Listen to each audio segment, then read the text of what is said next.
Assalamualaikum warahmatullahi wabarakatuh.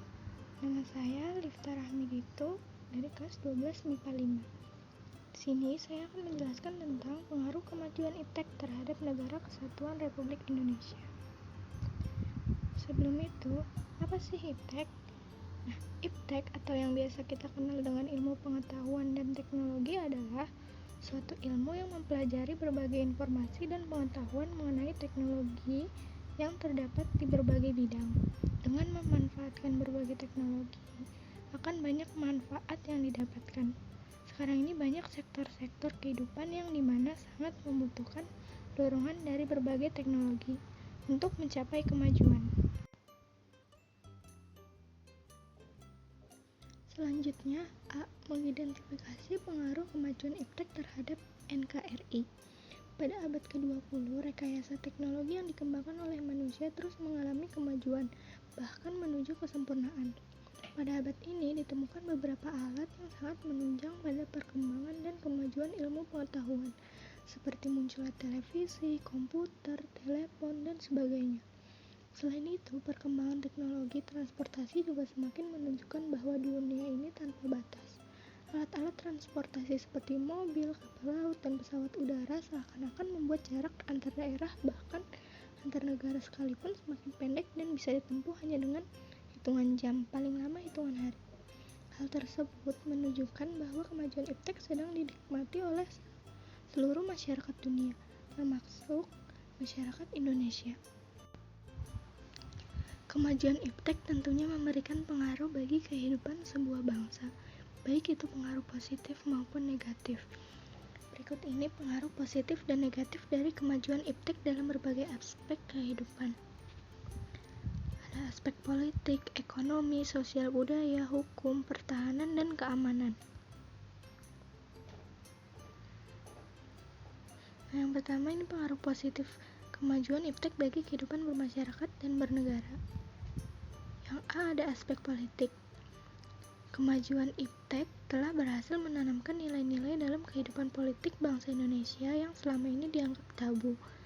Kemajuan iptek menjadikan nilai-nilai seperti keterbukaan, kebebasan, dan demokrasi ini berpengaruh kuat terhadap pikiran maupun kemauan bangsa Indonesia. Dengan adanya keterbukaan, dimungkinkan akan dapat mencegah praktik korupsi, kolusi, dan nepotisme, sehingga dapat dicapai pemerintahan yang bersih dan berwibawa.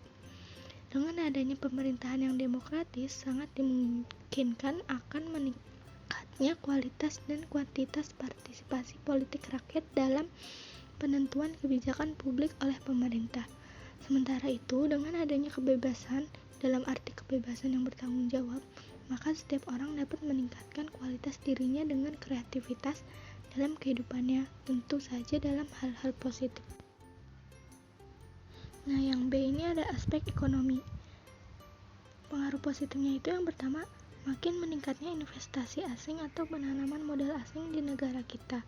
Yang kedua, makin terbukanya pasar internasional bagi hasil produksi dalam negeri. Dan yang ketiga, mendorong para pengusaha untuk meningkatkan efisiensi dalam menghilangkan biaya tinggi. Yang C, aspek sosial budaya.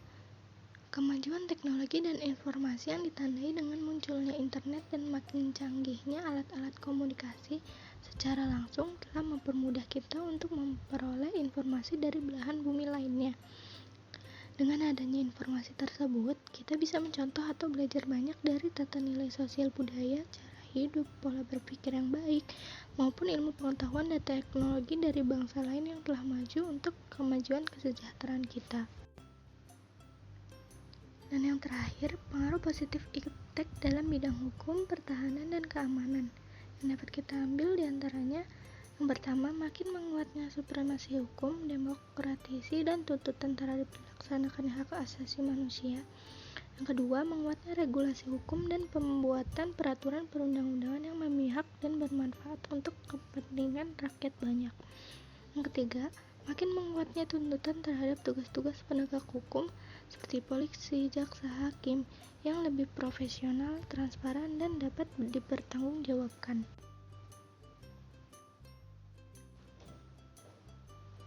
Yang kedua ini ada pengaruh negatif iptek kehidupan bermasyarakat dan bernegara. Selain mempunyai pengaruh positif, kemajuan iptek juga melahirkan pengaruh yang negatif bagi kehidupan kita. Yang A. Aspek politik. Pengaruh negatifnya adalah terganggunya stabilitas politik nasional seiring dengan terjadinya tindakan-tindakan anarkis sebagai reaksi terhadap sikap pemerintah yang menurut mereka tidak terbuka, tidak memberikan kebebasan, dan tidak demokratis terhadap rakyatnya. Yang kedua, munculnya gerakan-gerakan radikalisme dan terorisme. B. Aspek ekonomi. Pengaruh negatifnya, Indonesia akan dibanjiri barang-barang dari luar seiring dengan adanya perdagangan bebas. Perekonomian negara kita akan dikuasai oleh pihak asing, timbul kesenjangan sosial yang tajam akibat dari persaingan bebas, dan yang terakhir, pemerintah hanya sebagai regulator. C. Aspek sosial budaya. Pengaruh negatifnya, 1. Munculnya gaya hidup yang konsumtif dan selalu mengkonsumsi barang dari luar negeri. Kedua, munculnya sifat hedonisme. Apa sih hedonisme? Yaitu kenikmatan pribadi yang dianggap sebagai suatu nilai hidup tertinggi. Hal ini membuat manusia suka memaksakan diri untuk mencapai kepuasan dan kenikmatan pribadinya tersebut, meskipun harus melanggar norma-norma yang berlaku di masyarakat, seperti mabuk-mabukan, pergaulan bebas, foya-foya, dan sebagainya. Yang ketiga adalah sikap individualisme, yaitu sikap selalu mementingkan diri sendiri serta memandang orang lain itu tidak ada dan tidak bermakna. Nah, sikap seperti ini dapat menimbulkan ketidakpedulian terhadap orang lain. Yang keempat, munculnya gejala westernisasi, yaitu gaya hidup yang selalu berorientasi kepada budaya barat tanpa diseleksi terlebih dahulu, seperti meniru model pakaian yang biasa dipakai orang-orang barat yang sebenarnya bertentangan dengan nilai dan norma-norma yang berlaku, misalnya memakai rok mini, lelaki memakai anting-anting, dan sebagainya. Yang kelima, makin melunturnya nilai-nilai keagamaan dalam kehidupan bermasyarakat. Dan yang keenam, memudarnya semangat gotong royong, solidaritas, dan kepedulian. D. Aspek hukum pertahanan dan keamanan. Yang pertama, menimbulkan tindakan anarkis dari masyarakat yang dapat mengganggu stabilitas nasional, ketahanan nasional, bahkan persatuan dan kesatuan bangsa. 2. Peran masyarakat dalam menjaga keamanan, ketertiban, dan kedaulatan negara semakin berkurang. Selanjutnya, B. Membangun sikap selektif dalam menghadapi berbagai pengaruh kemajuan iptek. Dalam membangun sikap selektif ini, kita harus memiliki pertama, sikap tanggung jawab dalam pengembangan iptek. Bagi bangsa Indonesia, di dalam mengembangkan dan menerapkan iptek perlu mengingat landasan idealnya, yaitu Pancasila, dan landasan konstitusionalnya, yaitu UUD NRI tahun 1945. Dari UUD NRI tahun 1945, jelas bahwa pengembangan dan pemanfaatan iptek untuk meningkatkan kecerdasan dan kesejahteraan rakyat secara lahir maupun batin, itu semua harus mempertimbangkan kondisi lingkungan dan kondisi sosial masyarakat. Ini artinya pengembangan dan pemanfaatan iptek di Indonesia tidak bebas nilai, tapi harus mempertimbangkan lingkungan dan nilai-nilai sosial kemasyarakatan dan agama yang ada di Indonesia. Usaha pengembangan dan pemanfaatan iptek, setiap manusia Indonesia harus memiliki kearifan dan berpegang pada prinsip moral. Dengan demikian, pemanfaatan iptek dalam kegiatan pembangunan tidak akan merusak lingkungan hidup. Manusia di dalam mengembangkan dan menerapkan iptek sudah selayaknya disertai etika dan rasa tanggung jawab. Etika dalam hal ini menyangkut pengertian luas, baik etika keilmuan maupun etika sosial kemanusiaan atau etika moral. Sementara itu, yang berkaitan dengan rasa tanggung jawab, seseorang harus sadar bahwa iptek yang dipergunakan itu dapat dipertanggungjawabkan kebenarannya. Di samping itu, rasa tanggung jawab juga mengandung arti bahwa dalam menerapkan iptek tidak hanya untuk kepentingan pribadi, tetapi semata-mata demi kemaslahatan orang banyak. Pengembangan dan pemanfaatan iptek yang selalu disertai dengan etika dan rasa tanggung jawab akan mendatangkan hikmah. Selain itu, juga akan terhindar dari kerusakan lingkungan hidup. Pengembangan dan pemanfaatan iptek yang demikian harus disadari dengan ibadah. Yang kedua ada sikap selektif dalam pengaruh kemajuan iptek yang memiliki 3 bidang, yaitu politik, ekonomi, dan sosial budaya.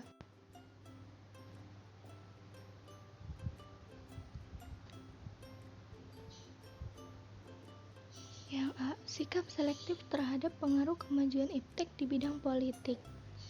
Bangsa Indonesia harus mampu menunjukkan eksistensinya sebagai negara yang kuat dan mandiri, namun tidak meninggalkan kemitraan dan kerjasama dengan negara-negara lain dalam hubungan yang seimbang, saling menguntungkan, saling menghormati, dan menghargai hak dan kewajiban masing-masing. Untuk mencapai hal tersebut, bangsa Indonesia harus segera mewujudkan hal-hal sebagai berikut. Yang pertama, mengembangkan demokratisasi dalam segala bidang. Yang kedua, mengaktifkan masyarakat sipil di arena politik. Yang ketiga, mengadakan reformasi lembaga-lembaga politik agar menjalankan fungsi dan peranannya secara baik dan benar.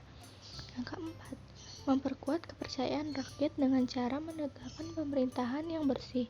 Yang kelima, menegakkan supremasi hukum. Dan yang keenam, memperkuat posisi Indonesia dalam kancah politik internasional.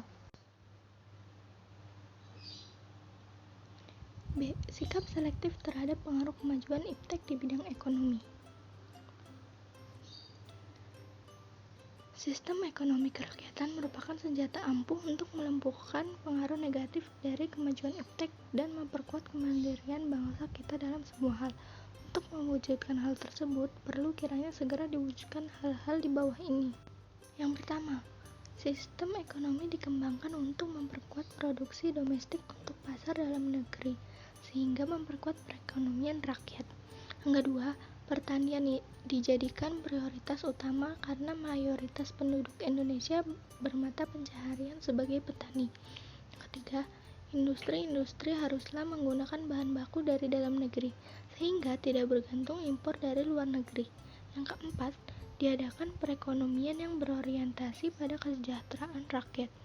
Yang kelima, tidak bergantung pada badan-badan multilateral seperti pada IMF, Bank Dunia, dan WTO. Yang keenam, mempererat kerjasama dengan sesama negara menghadapi kepentingan negara-negara maju.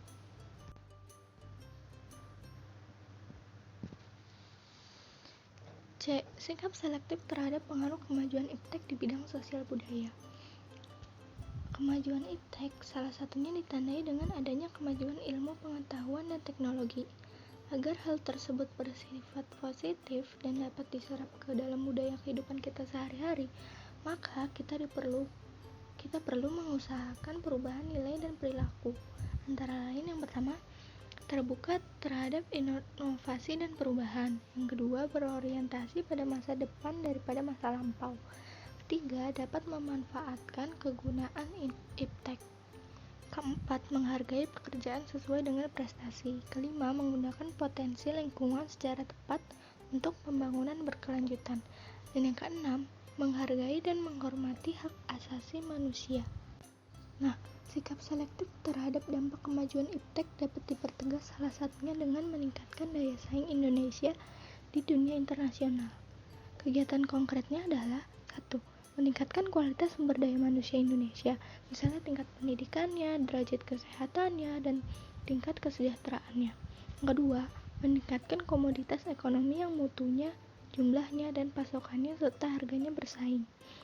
Dan yang ketiga, perbaikan perangkat hukum yang mengabdi pada kepentingan nasional. Dalam hal ini, hukum yang dibuat harus melindungi kepentingan bangsa dan negara, bukan melindungi kepentingan asing. Dan terima kasih, sekian dari saya, kurang lebihnya mohon maaf. Wassalamualaikum warahmatullahi wabarakatuh.